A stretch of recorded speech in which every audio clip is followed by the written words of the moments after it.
good to see the room full here, and we know some other folks are on their way as well. My name is Derrick. I'm the editor at Rabble.ca and longtime activist here in Vancouver. We found out a couple weeks ago that our friend and actually the founding publisher of Rabble, Judy Rebick, was going to be in town. She's been here a couple of times in the past year, but this time she has a new book out. It's an e-book called Occupy This. And so this is a book launch, and we're very excited to have Judy here for her sort of book launch, is what she called it when she put it out on Facebook. We say sort of because it is an e-book. We'll be handing around these nice pseudo postcards for you, and it gives you the website, Penguin.ca. It's published by Penguin Canada. See, we can't actually sell you the book here tonight because it downloads to your own computer. The book costs a whopping $3.99. But it is very much worth your while. It is worth $3.99 and much, much more. And because admission was free and the book is only $4, part of the evening we're also gonna hit you up for a donation later. Encourage you to sign up as members of Rabble.ca.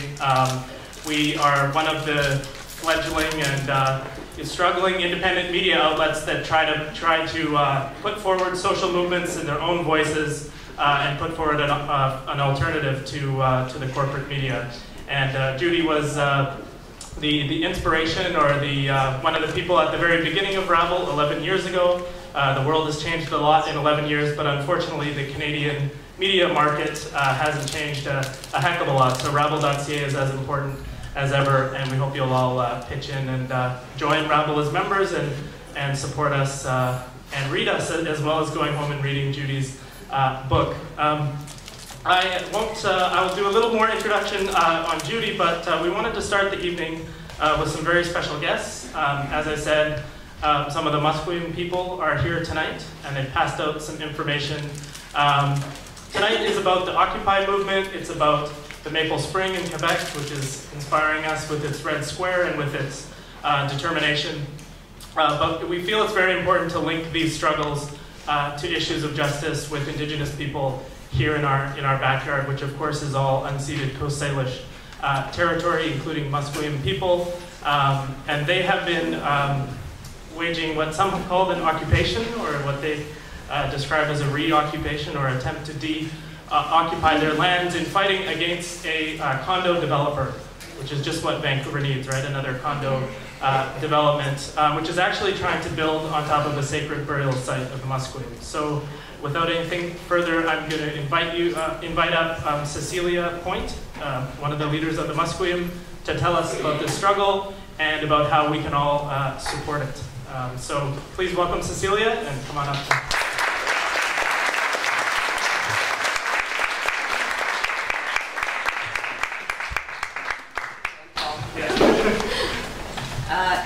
Cecilia Point, Musqueam. My name is Cecilia Point. I'm from Musqueam. Welcome everyone to Musqueam territory. And I'm very honored to share the evening with Ms. Rebick, big fan.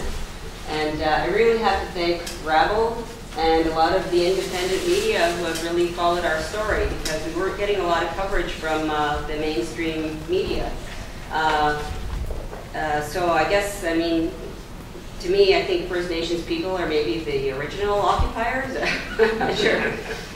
So yes, like Derrick said, I mean, we're kind of reoccupying this piece of property. What happens actually all over BC and probably all over Canada, all over Canada does happen, is that First Nations burial sites aren't really respected. Pre-colonial, we didn't have, headstones and coffins. We had burial sites. So development moves in and doesn't recognize that, whether it's dams or condos or whatever.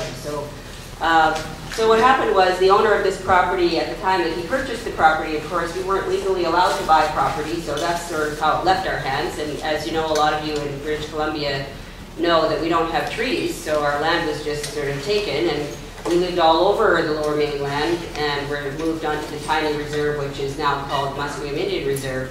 But as I mentioned, our burial sites were everywhere. So in December of this year, the province of BC issued archaeological permits to this developer without our say-so. He faxed the notification to our office while it was closed for Christmas, and they started digging in January. And as soon as they started digging, they uncovered a full intact burial. So intact means it's never been moved, never been disturbed. So, and they still didn't tell us what was happening. We had an archaeologist who was working on another site who was driving by and told us there's work happening there. So that's how we found out about it. So in March of this year, we were notified of it, and a lot of our community members just went down and occupied the site and blockaded the site, physically stopped them from going on and doing their work. So after a few days of them being locked out, we came to the negotiating table with the province, the City of Vancouver, Musqueam Indian Band, and the developer. And the developer's lawyer is Jeff Plant, the former Attorney General of BC. So he had some heavy hitters working for him. And it's also the same developer. This is why it kind of stinks to me, because it's also the same developer who was able to get land out of the agricultural land reserve by the ferry terminal, where no one's ever been able to do that. So I know this guy's got some deep pockets. Because there's other business owners along there who have come and told us in the Marpole area, on the Marpole Midden, which it's called, like you Google it, that's where you'll find the information. But to us, it's the village of Sasnam. So the other owners along there have told us they've never been allowed to dig there. They've always been told, there was a budget rent-a-car guy who was told he had to move a mobile office there. There's a fellow we're leasing the Fraser Arms to, and he wanted to put a sign in the ground to advertise his new liquor store, and they told him, no, you're not allowed to dig a post in the ground, it's a historic site.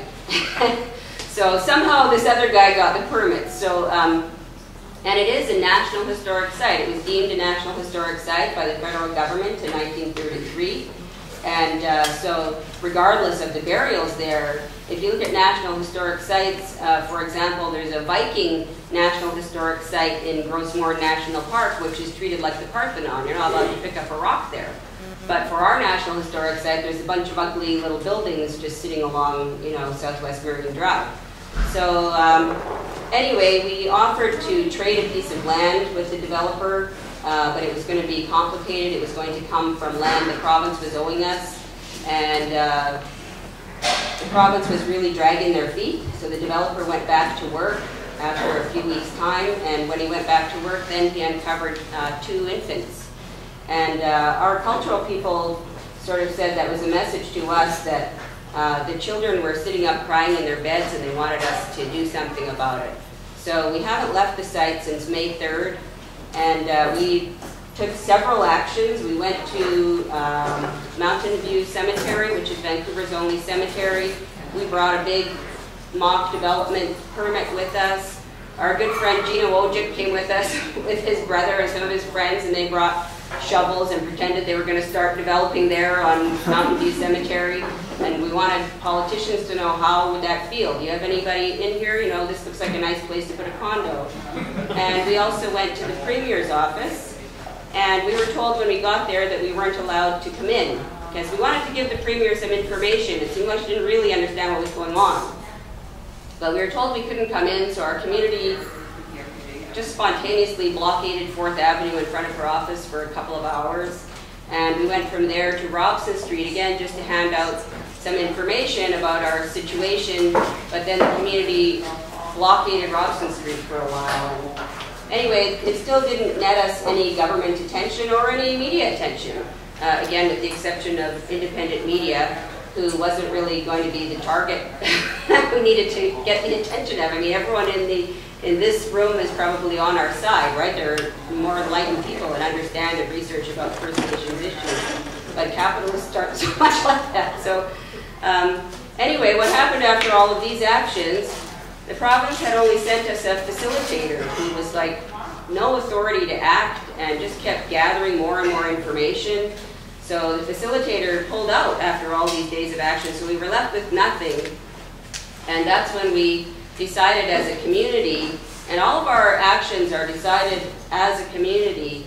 None of this is coming from chief and council, like they were doing the behind-the-scenes negotiation. This is really a community on the ground operation, I guess. And we take, there direction from our elders and from our cultural people. And so we took to the Arthur Lang Bridge and blocked it for almost 3 hours during rush hour, and stopping people from going to the airport and stopping people from coming down to work. So the Minister of Aboriginal Relations was in a media scrum while we were on that bridge, and that's when she took our file, because she was not, up until that second, she kept saying, oh, that's not my ministry, that's the Ministry of Lands, they issued the permits.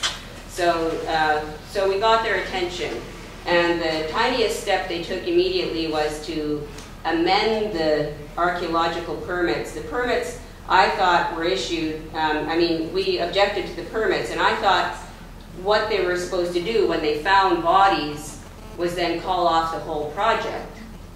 Because we know there's bodies there. My great-grandfather used to live there, or near there, pardon me, and he knew of the people. I mean, this is in our oral history. There's always been a village, there's always been hundreds of people that lived there. A lot of people died from smallpox, as you know. And any time that they've tried to do something there, they will find bodies. And there was a huge archaeological dig in the early 1900s where hundreds of bodies were removed and even sent all over the world to museums in London and New York and of course our Museum of Anthropology. But there were so many bodies at that time that they actually threw a whole lot in the garbage. Like, you know, this doesn't happen to other Canadians, and I just keep trying to get that message across. So now the province has, the province owes us 3 pieces of land through other projects that we're working on, the South Fraser Perimeter Road and the Evergreen Line and another project which I'm actually not aware of, but they owed us land for the land. So instead what they're going to do is give us cash so we can buy the property that the developer is on. And so those negotiations are going to start this week. And it definitely leaves a bad taste in our mouth to have to buy our own property back. As I said, we've never had the opportunity to buy it, and why would we? Because, you know, we never gave it up. So that's where we are right now. Anyway, I'm sure there's something else I was supposed to say. What can we do to help? Yes, exactly. What can you do to help? Thank you. So we have a petition on site, and we have a petition online, and on the back of all of the flyers, there is a Facebook page. So all of our updates are there. So if you look at the Facebook page, you can keep updated as to what's happening there, because we are going to stay there until we get that piece of land back, until it's protected. And now, since they rescinded the permits, that's what I was going to say. They didn't rescind the permits, they amended the permits so that where they found this, I'm going to say family of bodies, because now there was 2 full adults and 2 babies. We're allowed to, that can be protected. So we want to get on there to bury our people properly and culturally. And so we still need people to write to their politicians, because this is something that happens all over. Since we've been at that site, the worst thing that's happened is I kept hearing from other nations whose burial sites are just destroyed, you know, with dams and, you know, coffins and bodies just going down the river, like current graveyards. And so not only ancient burial grounds, you know, on Pender Island at Poets Cove, some of you might have known about the, you know, the bodies that were just ground up into the asphalt, you know. So I try to tell other Canadians this doesn't happen to them. There was a lady that came from the Missing Women's Inquiry, and they had to give their final statement. So they wanted a statement from us. And, you know, First Nations people have been in residential school and had our culture stripped away. Our women go missing and no one's looking for them. And then when we die, our bodies are just thrown in the garbage. So we want everyone to continue to write to their politicians to stop that from happening. We want burial sites protected, and, you know, I'm sure a myriad of other things, but I mean, this is the big one for me right now. So people are welcome to come to the site. We're there 24 hours a day, and you know, we usually have a big meal and singing and drumming every night, and hopefully we won't be there much longer. But again, I really want to thank you, Derrick and Eric for inviting me, and heights up to everyone for paying attention to this issue. Thank you.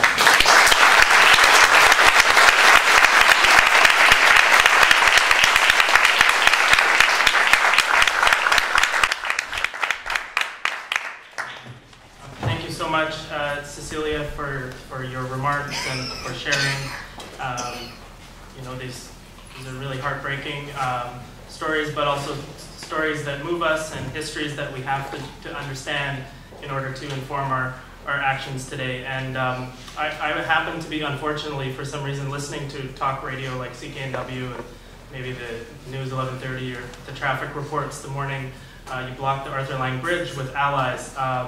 And just to hear the vitriol of some of these right-wing talk, it was probably Michael Smith, I don't recall, just to name names. But you know, to think that one day out of 365 of the morning commute might be interrupted, you know, when your people have had their land stolen and not only had a genocide against your people over all these years, but to have their very graves disrespected by developers and by government. So what I wrote after that was that, you know, it's a surprise that every morning there isn't some bridge blockaded and some land being reoccupied, as you say. So we continue to do everything we can to support that struggle. And tonight is really about merging lessons from different struggles and taking inspiration. And I guess it's only been 8 months since Occupy, 8 or 9 months since Occupy Wall Street set up camp in Manhattan. It's easy to forget that it's been such a short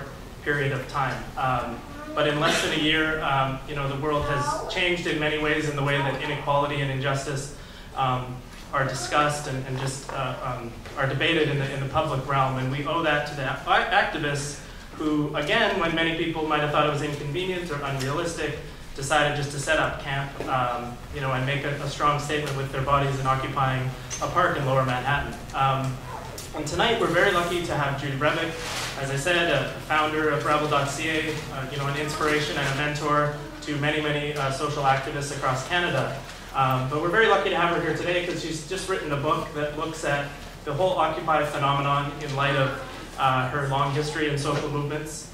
And you know, what I have always admired about Judy is her ability to be very open to new expressions of protest and to new generations and new ways of doing things. You know, there are some people who are very, you know, if the expression of protest doesn't fit their dogma or their schema, they won't support it or they'll hold back. But Judy really has thrown herself in when new movements have emerged. This is true in recent years in Latin America when revolutions broke out in Bolivia and many other countries in Latin America. Judy was very early on giving solidarity and encouraging people to support what was happening there. It was the same with Occupy.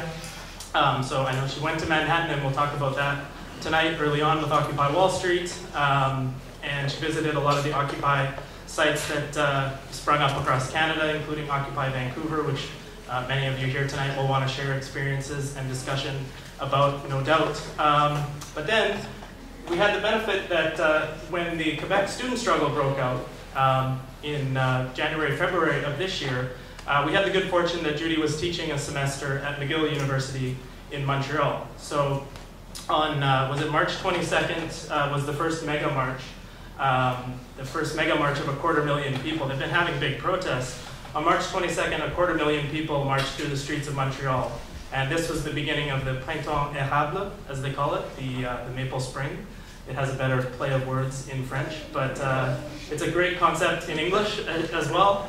And we're very lucky that Judy was there in Montreal because by the evening of March 22nd, I checked the site, Rabble.ca, and there Judy had a piece about what it was like to be in the streets with a couple 100,000 people in Montreal. So tonight, you're here to hear from Judy, so I'm going to pass it on to her.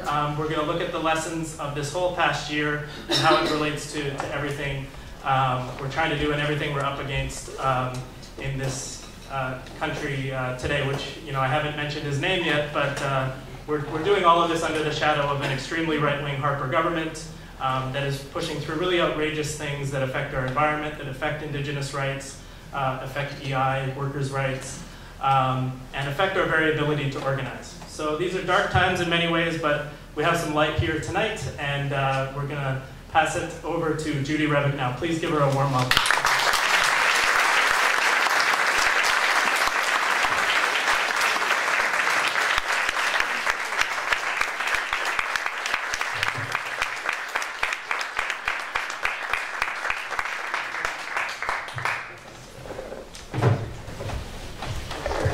Nice to be in Vancouver again. I was hollyhock before. People like hollyhock, people don't like hollyhock, but I like hollyhock.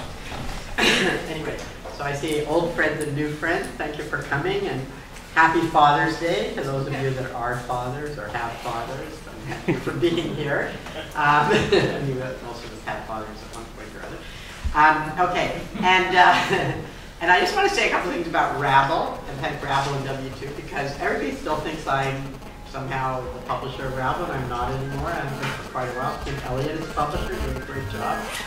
And but Derrick said something that I just want to take up, and that is, he said Rabble is as needed as it ever was. And my view is that actually Rabble is more needed than it ever was, because English media, when we started Rabble, there was a need for an alternative media, but at least we had the CBC as an alternative.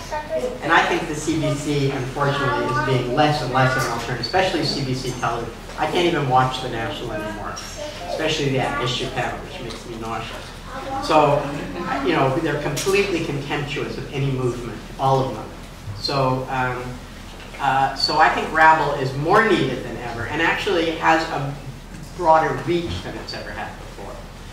More and more people are reading it and relying on it for news, not just opinion, but news. Like, for example, if you want to know what's going on in Quebec, really the only place you'll find it in English Canada is on Rabble.ca in English.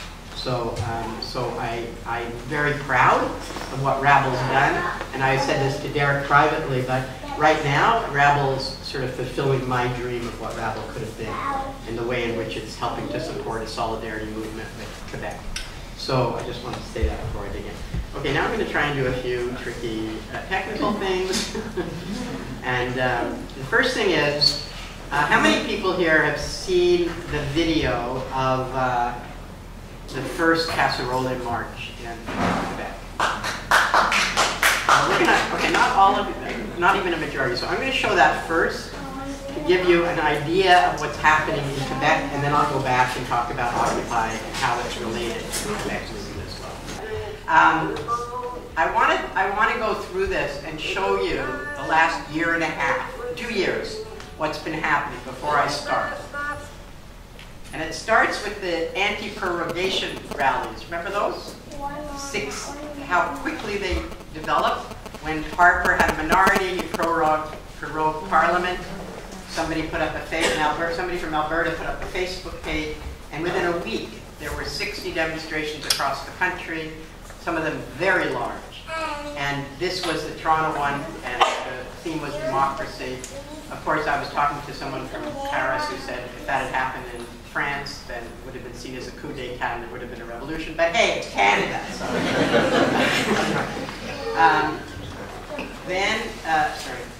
Then the Green Revolution in Tehran, led by youth, a massive mobilization of people for a democratic society. The Tahrir Square, which of course I don't need to repeat, we all know.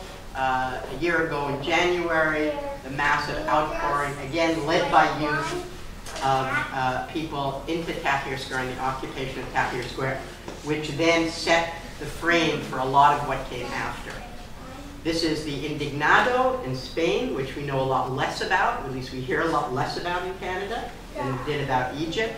But there was, a few months after Egypt, I think it started in April in Spain, a massive mobilization, over 1 million people, protesting austerity, the austerity measures in Spain, and they occupied in Madrid, this is Madrid, and in Barcelona, for pretty well the whole till the end of the summer. And a lot of the way that they organized the occupation is where Occupy Wall Street got quite a number of their ideas of what they did. And in Catalonia, in the part of Spain where,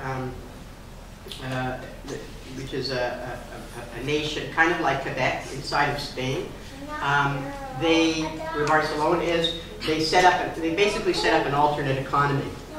They occupied, for example, medical clinics that have been closed, and doctors and nurses are initially volunteering their time. They've occupied old folks' homes that were being closed or cut back. So they had 80 and 90-year-old spokespeople for the movement. Like, it's just incredible. And they set up an alternate money now called the ECO instead of the euro. And so now they're paying people with that alternate money. So some of us know about community money that gets created. It's usually pretty small, but this is big. This is a big alternate currency. And then, of course, Occupy Wall Street. This is Occupy Capital. It's hard actually to get a shot at the big demonstration for Occupy Wall Street because that's not what it was. I'll come back to it. And then, of course, the Quebec March. And this is the one that I was on, March 22nd. I show you this because it wasn't covered in English Canada. I want to show you this one compared to all the other mobilizations, all of which, except Madrid, was covered in English Canada. This march, which was the biggest march I've ever been in, except for May Day in Cuba, okay, wasn't covered at all in English Canada. It's really shameful. And why is this happening? And I use this photograph, and I see the crowd. I know everybody knows why it's happening, knows what's wrong in the world, the multiple economic crises which have hit tremendously hard. The working class, the poor were already suffering, and now the working class is suffering terribly, terribly. All across Europe, the values of their homes have just disappeared overnight, the same in the United States, and the impact is terrible. But mostly, there's no more future for young people either, right? So that this generation is the first generation that is looking at not being able to do better than their parents if they come from the middle class and the working class. And that the other side of the crisis is a massive environmental crisis, which I know you're all very well aware of, and which you've just heard from our sister from the Musqueam, the kinds of environmental destruction that are going on in the name of profit, in the name of economics. And in our country, the indigenous people are on the first lines of that fight to stop that in many places. And so I like this picture because it shows both the suffering, the suffering of the people and the suffering of the land. But like I say, I'm not going to focus on that too much today because we want to have discussion. I want to talk more about the movement itself. I love this picture too because we have the 1% running away with all the money, and it's really the statistics. If you haven't seen the graphics, I don't have all the graphics here. They're really stunning. I mean, basically, the amount that middle class and working class income has fallen is exactly the same amount that the incomes of the rich have risen. It's like a welfare state in reverse. Trickle up. You know, they talk about trickle-down economics. Well, really, trickle-down economics is trickle-up economics.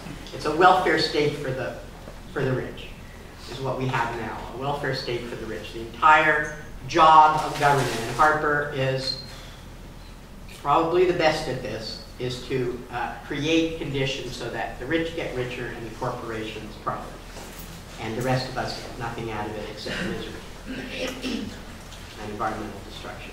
And one of the things we heard when Occupy Canada happened, and this was worthy of a Monty Python skit, I have to say, for those of you that saw the Minister of Finance's press conference where he said, expressed great sympathy with the Occupy movement of the United States, understanding how people were suffering in the United States. But he said, but Canada's different because we have a more progressive tax system, which the Tories have done their very best to change. And he said we have regulated banks, which the Tories would have changed if they could have. So that's why I say it was worthy of a Monty Python skit. However, it's also not true. It is true that we're suffering, the middle class and working class suffering a little less here, and that's for two reasons. One reason is that we didn't have the mortgage crisis and the drop in property values that has happened in Europe. And most working class people's wealth is in their homes, right? If we have any wealth, it's in our homes.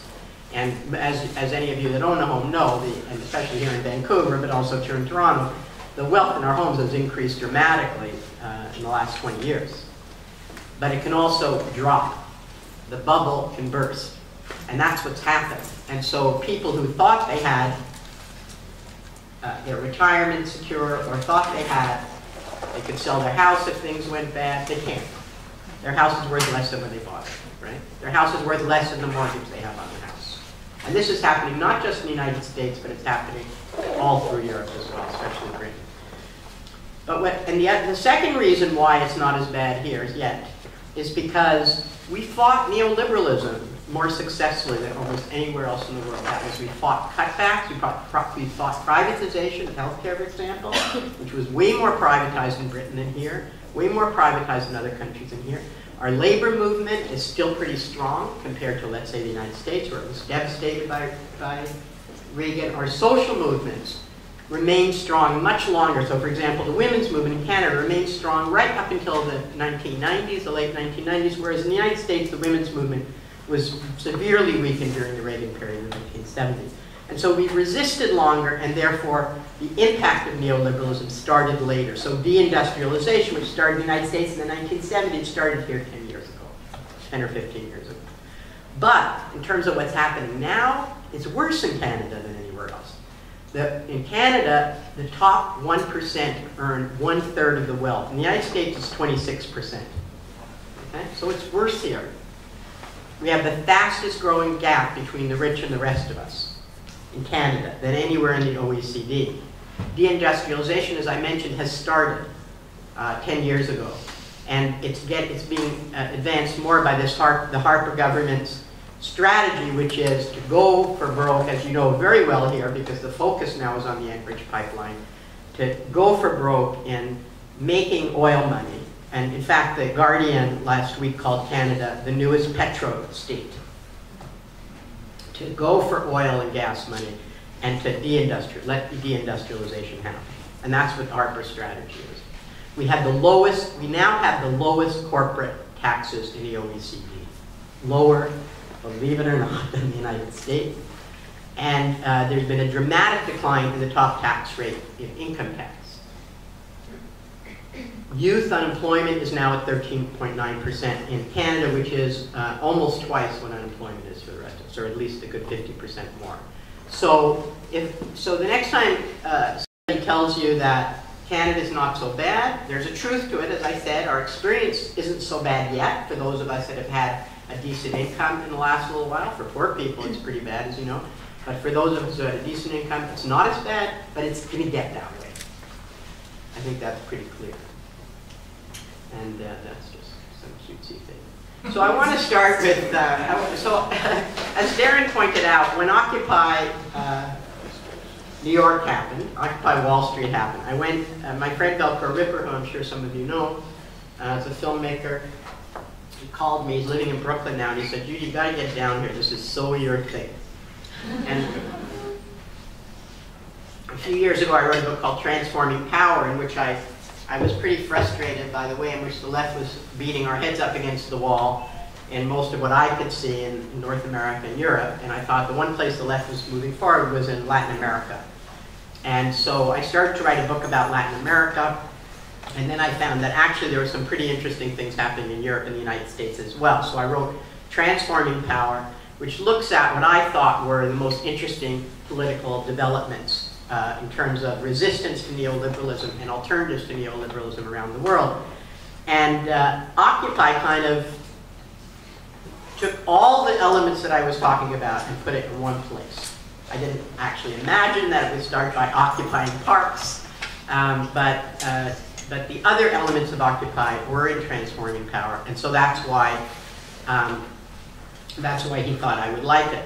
But more importantly, what all of these movements, all of those slides I showed you, all of these mass mobilizations indicate is a massive youth uprising all around the world against reduction of democratic space, or against a lack of democracy in the case of dictatorship, and increasingly against austerity. Led by youth, not only youth, but led by youth. And you know, I myself, I'm going to take this off. I just wanted to show you the one connection between Occupy and the student movement is red. Also, it has some history on the left. The first time I realized something interesting was happening was when Brigitte Dupac stood up in the Senate. She was a Senate page, as you will remember. And it so happened I was home that day. I'd fallen off my bike. I'm doing this a lot lately, but anyway, I don't even riding a bike anymore. But So I had fallen off my bike, so I was home, so I thought, oh, what the hell, I'll watch the throne speech. And usually it's really boring, right?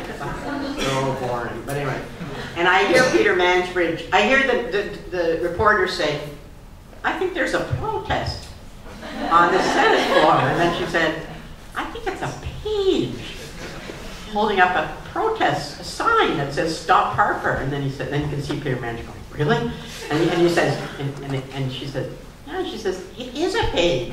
And you can just hear the scurrying, and like I used to work on television, so I know I could just hear the scurrying, and then in the studio room to try and get the shot. So I figured, okay, I'll get my BlackBerry out. I have an iPhone now. My BlackBerry out, and I got the screenshot the second they heard this shot up, and I put it up on Twitter and Facebook. And then 5 minutes later, I get an email from Bridget DePape. They were so well organized.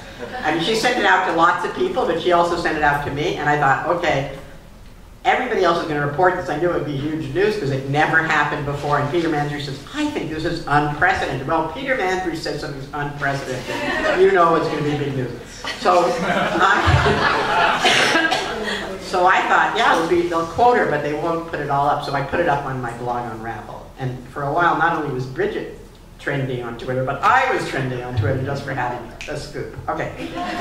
But the thing what was powerful about what Bridget did was that she gave up her job to do it. So here's a young woman who had the best job a political science graduate could have. There's no better job than being a page in the Senate or the House of Congress. And she gave up her job to make a symbolic protest, which she really had no idea would get the kind of attention that it got. Now they were saying, she'll lose her job, and then I go, duh, like she doesn't know that, you know? Like, it took them a while to even realize that she consciously did it, knowing she would lose her job, right? Because this just never happens. Young people are so inculcated, and I know because I teach university, with having to have good marks so you can get a good job, and competitiveness, and all that matters is your career, and all that matters is how well you do in school, and then how well you do in work. And the idea that you would give it all up to make a protest is just so far from anything that any of those people in the elite of journalism think, or most people think. And so when I saw her do that, I thought, okay, if this is happening with one person, then it's symbolic of more than that. And indeed it was. It wasn't too long after that we saw that. Well, okay. But the other thing I used Bridget for is to talk about one of the elements of this new movement. I think it's one movement in fact, from Taffy to Occupy to the Maple Spring, this upsurge of youth. And one of its characteristics is great courage. Great courage. Now obviously Canadian youth aren't staring down tanks the way that Egyptian youth were, but it's a different context. But in the context of Canada, setting up tents and camping in the winter in little villages in the middle of cities, it takes courage. And certainly we see that courage in Quebec, where night after night, it's more than 100 nights, 100 days rather, because they started in the day and then they went to the night. Students are marching, standing up against unbelievable police repression, which you'll see in the video I'll show you later. And that's another thing that is really pissing me off about the meeting, which is that the police violence in Quebec has been astonishing. They put 2 people in the hospital.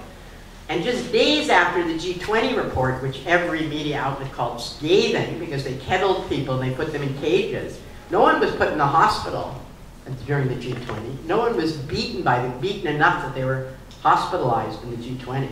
And there wasn't, even though there was supposedly a law, it was actually a lie, there wasn't a law passed by the legislature removing people's basic rights like there was with Bill 78. And yet the English media has been 100% on the side of the Charest government and 100% against the students who they paint as vandals, right? So standing up to that and standing up to the police repression and standing up to the attempts of the Charest government to vilify them, to marginalize them, it's just astonishing the level of courage that we see in these movements.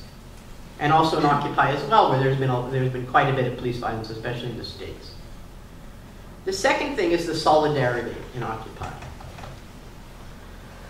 You know, and the women's movement was a very powerful movement. Very powerful movement. And in parts of the women's movement, we had solidarity, particularly the working class parts of the women's movement. But you know, from the labor movement that we learned solidarity. And we didn't always have it in the women's movement. For example, when Ralph Klein's government went after some women in Alberta for committing fraud because they were getting UI half the time, like half of them were getting UI and half of them were getting salaries, and then they switched, which, you know, we'd been doing for years in women's shelters and women's centers. And they went after them for fraud. The rest of the women's movement backed away, didn't support them in Alberta because they were afraid, right? And so in face of these right-wing attacks, when they started, there wasn't 100% solidarity in the women's movement because it wasn't as much a central part of the women's movement. But in Occupy, there is. And there's another thing about Occupy that's amazing, and I'm sure that you all know this, and that is their integration of those people who have been discarded by society. And that I don't think any of us have done. And in Occupy Toronto, it was amazing. And you know, I know in Occupy Vancouver took a little different form, so I'll talk about Occupy Toronto and Occupy New York, and I talk about it in the book, that when I was in Occupy Wall Street, you know, I'd be sitting next to someone and having a discussion with them, and it would take me about 5 minutes to realize that person was homeless. Because they were in a place where they were equal. Everybody was getting free food. Everybody was getting free shelter. And there was no distinction between people who were homeless and people who weren't. And so the homeless person wasn't a beggar, didn't have to ask for anything. And for a lot of homeless people, the ones who were able, they became quite integrated and quite engaged in the committees and the GAs and so on. Like I spoke at an Occupy Toronto meeting at Oisey. Those of you that know Toronto know Oisey is kind of a place that we have left-wing meetings between 500 and 1,000 people. And as I was leaving, this woman said, "Oh, you were up in the panel. It was so good. I'm so excited." She was really excited to meet me. And I saw she had her card. And I thought, you know, I've been an activist for 40 years. I've never seen a homeless person at a political meeting. Never. Not one that I could recognize anyway. And that's with a lot of anti-poverty organizing going on. So that, now, as we also know, it created problems in Occupy, which we can talk about. But, because some people weren't capable of integrating.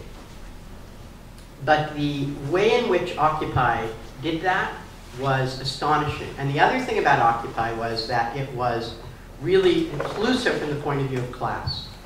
I met so many working class people who came down, and older people often, you know, came down to see what was happening. And then, like this one guy I talked to in Toronto who said, well, I came down to see what was happening, and then I saw they were going to tent for the winter, but they really didn't know how to set up camping for the winter. So I thought I'd better help them. And he started building platforms for the tents. And because of the way Occupy, the culture of Occupy, is the only way I could say it, is that it was so democratic, not only in the sense of consensus, which I'll talk about in a minute, but in the sense that everyone was equal and everyone's ability was valued. So someone like me, who usually gets put to the front or seen as a leader because I'm a good talker, was not valued more than the person who could build the platform for the tent, or the person who could cook, or the person who could organize a good cleanup. And that was amazing. I'd never seen anything like that. And it was transformative. And it felt so good. You know, it just felt so good. You know, a lot of times people will describe to me, like you go, especially in Occupy Wall Street, but even in Occupy Toronto, you'd sort of go there, and when I first went there, it was the same thing, but other people describe the same feeling. You sort of go there, and then you just don't want to leave. You just really like it, and you're not even sure why. And I think it's this inclusiveness that they had. So even though there are issues around race and gender, which I'll come back to, around class, they were inclusive. And particularly around those people who've been most marginalized and discarded. And Michael Stone puts it, the people who have been discarded, of which There are so many, and which we get used to, even though it's a relatively new phenomenon. So what can we learn? Well, the first thing is the General Assemblies. Now, a lot of us have worked on consensus for a long time. There's pluses and minuses, and I don't want to get into that unless people want to in the discussion. And Occupy, a lot of the problem with Occupy was they started from ground zero. They didn't really have the benefit of a lot of the learnings that had gone on before. So, you know, we used consensus a lot in the women's movement, and then somebody wrote The Tyranny of Structuralistness, and, you know, we went through a lot of changes around it in the women's movement. And we understand that plain 100% consensus doesn't work very well because you're going to have people who just don't ever agree. It's not like nobody I know, of course, but and so in Occupy New York, Occupy Wall Street, where there were a lot of experienced people, they started out with a 90% consensus rule, which purists will say isn't consensus, but it's good enough for me, you know. But the idea of consensus being that we want to hear what everyone has to say and not just polarize out a decision. That's, to me, the most important thing about consensus, is that it's an understanding of the wisdom of the group and of wanting to get to know what everyone who has something to say in the group has to say before the group decides. And you know, the wonderful human mic, which I just loved, which is, you know what it is, you know, mic check. Mic check. That was pathetic. Mic check. Mic check. Good, okay. So, the way you use it is that you repeat everything that I say. And the reason they used it in Occupy Wall Street was because they couldn't use amplification. So they had 1,000 or more people. And this is the way you had to speak to them. So the first and greatest result was no blowhards. But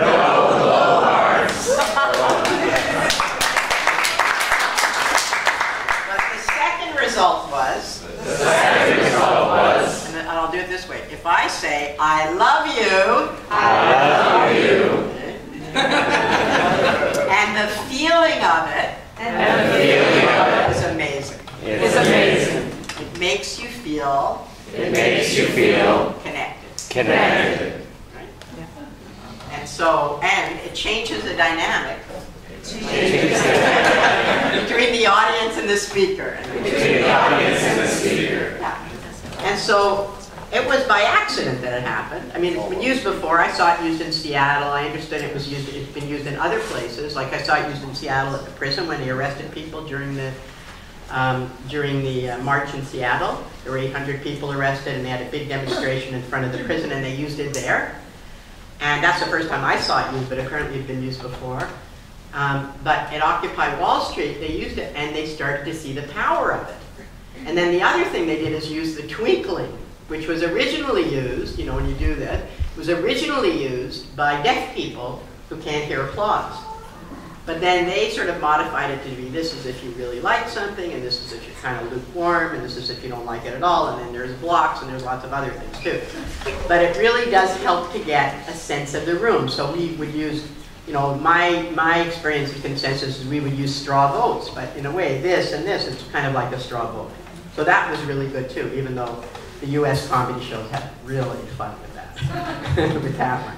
So there's a lot to be learned about how they practice democracy, both positive and negative, in Occupy Wall Street, and also in the student movements. This is what I'm going to do. We're talking from Occupy to Maple Spring. When you ask the leaders of the student movement, as the media asks, how is it that you've been able to mobilize day after day after day? How is it? You know, when Peter Management says, you know, there's only 30% of, don't forget, there's only 30% of students out on strike. He says, dripping with contempt. Sorry, but that's really bad. Well, just think about it, especially you labor people. Think about a voluntary, wildcat strike, or a voluntary strike when nobody's being paid. First of all, nobody's being paid to be on a strike. And second of all, they're risking their year at school, okay? So 30% of students risk their year at school in order to go out and strike. That is huge. And my experience is 90% of students support what they're doing, but they don't want to lose. The rest of the students are afraid to lose their year. So they're still going to school, but they're out on the marches. Right? And there's this tiny little group, maybe 2%, I don't think it's more than 2%, but we'll give them 10%, who's against it. Very few students that I met were against it, or that I even saw were against it. When they tried to mobilize, they had like 200 people, which, you know, at some time, you know, we know when we get 200 people, it's not a very big group, even though we sometimes like to claim that it is. Okay. So their answer to that is, how do they mobilize day after day? How do they keep so many students out? Is general assemblies. Each of these big student groups, the one they call the radical one, that's the biggest one. You know, it's 50% of the students. Class, it's called class.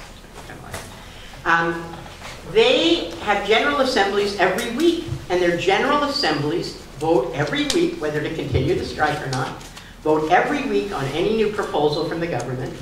And when the government proposes something that they don't have, the leadership doesn't have a mandate for, they say, particularly in class, say, we have to go back to the General Assembly or we can't decide. And this was very confusing to the government. They don't understand democracy. You know, when I was in Bolivia, one of the first day I went to La Paz, I was in the waiting room of the minister. And I was talking to a worker that was there, and this was just after Evo Morales was elected, 6 months after, and he said, "What are you doing in Bolivia?" And I said, "Well, I'm interested in democracy, and I think what you're doing here is a really interesting experiment in democracy." He says, "Ah, yes," he says, we understand democracy very well," he said, "in Bolivia. Only our government hasn't understood it very well." And he said, "We're hoping this one will be different." Well, we're not yet at the stage of hoping this one will be different, but we are at the stage of realizing that our government doesn't understand democracy very well, especially at the federal level. But anyway, so that, and not only do they have the general assemblies for each of the unions, but the way the strike's organized is not at a school level, not at a faculty level, at a departmental level. So I taught gender studies. Gender study votes to go on strike at McGill, and then they meet every week, or more often if they need to, and they discuss everything. So it's like an affinity group, right? Is what we would have called the anti-globalization movement, an affinity group. Small groups that meet all the time, that know each other, that are discussing all the issues of the strike. It's amazing. And that kind of democracy, the same kind of democracy we're seeing at Occupy Wall Street, is the reason that the student strike is so solid. So we have a lot to learn. And of course, a lot of our organizations, the ones from the previous periods, whether it's labor movement or NGOs or different agencies, are not organized like that. They're organized top-down. And it weakens us. It's not only that it's not as democratic in some abstract way, it weakens us from the kind of mobilization that we're being called upon to do now. To put your body on the line, you have to be engaged in deciding to put your body on the line. And we understand that in labor movement and the strike, but we don't understand that in a day-to-day level. And so I think that's a really important lesson. And the second thing is that connection that we get by having that level of democracy gives us the courage that I was talking about before. Okay. And well, all right, now it's going into automatic. Sorry, all right, going back. Okay, so the other thing is okay, that's true. They're both the same, which is, this is, if you, oh, stop. First one, this is the Occupy, we are the 99%.org, it's a Tumblr site. Just put We Are the 99% into Google and you will find this site. And this site went up before Occupy Wall Street started, and it was a very simple idea, which is you write your story on a piece of paper in your handwriting and then take a picture of yourself, or have somebody take a picture of you, because as the founder of the site said, people at first didn't realize they couldn't take a picture of themselves in the mirror because it was backward writing. You know, they had a few kinks to work out. And then we will type it on the computer, and And they start this Tumblr site with one story after another, one person after another, all different ages, all different classes, all different colors. And it was phenomenal. It was a simple idea that was a brilliant piece of propaganda. Not only we are the 99% in and of itself, that idea, that claiming majority space that Occupy did, was not only did they get people to start talking about the inequality between the rich and the rest of us, but then they got people to identify with them. We are the 99%. And so that the brilliance of that and the brilliance of the red square is something we can learn, which are both of those things spread. So the red square, you know, we're doing it here. Jackie gave it out at our party yesterday. We're giving it out here. We're giving it out everywhere. All you have to do is get some red fabric and cut it up and get some safety pins, and you don't even need Melba. You ever mean Melba who makes buttons here? What? Even though she makes great buttons, we need Melba, but we don't need her. Everybody doesn't need her. And so this kind of way, and the red square has a meaning, the carré rouge dans le rouge, which is debt. That's the original meaning, but for some of it has other meanings. So, so these ideas that are emerging and the way that they go viral and the way that one person thought, I mean, we are the 99%. One person thought of that, just put it up on the web and boom, it goes sort of like that video that I showed you. It goes viral, right? So that way of organizing, which we've been able to do with the Casserole Canada as well, which is, you know, not spending hours and hours in meetings, you know, dotting every I, changing every word, making sure everything's politically correct, but just letting it happen. Let people be creative. Let people do their thing. And if it takes off, it takes off. If it doesn't take off, it doesn't take off. And nobody holds it against you, usually, anyway. Okay. And then, ding dang, is a casserole.